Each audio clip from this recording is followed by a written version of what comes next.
Tonight, the Richmond AAU basketball community is in shock after two young athletes were shot and killed this week. 8 News anchor Autumn Childress spoke to a coach who knew both players and their families. She shares this story.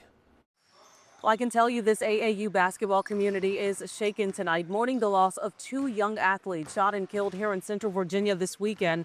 Police tell us both of these cases are still under investigation. Meantime, those who knew them best are pushing for unity.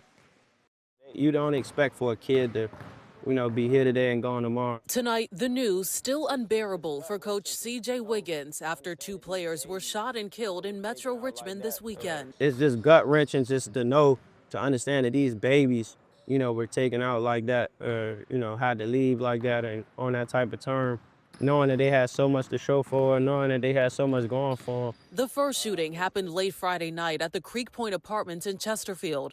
Family confirming 17-year-old Elijah Brown was one of two people found shot dead.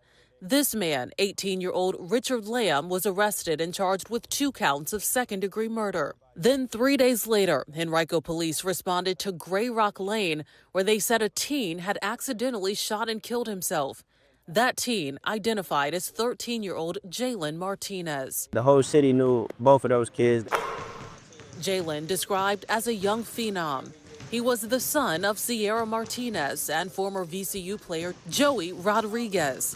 Wiggins said he averaged 27 points a game at Liberty Middle School and was a rising freshman at Benedictine. Liberty's principal released a statement remembering Jaylen's contagious smile and unforgettable laughter. They go on and on about who he is. He lit up the room every time you see him. Everybody loves him. Like, I've never seen somebody, who gets along with everybody. And Eli. Little Eli was so fiery, like he was so competitive. A student at Shining Stars Academy in Petersburg.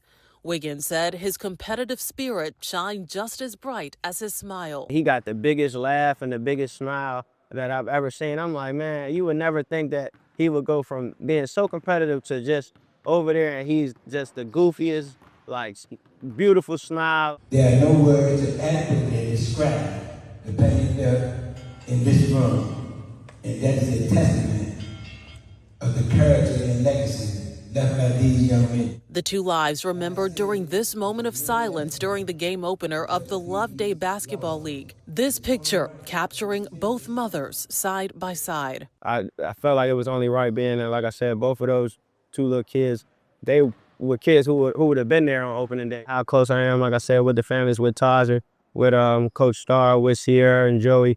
I had to do something. It only felt right to, at least tribute them and at least. Tonight, Wiggins says the community is still shattered, but he says together is the only way forward. We got to come together. Now is the time, like I said at Love Day the other day, now is the time. We need each other more than anything. Like, we got, kids. We got kids, leaving this earth was untimely and unexpected on those type of terms. Like, the city needs healing and we only gonna do it together. Reporting in Richmond, I'm Autumn Childress, 8 News.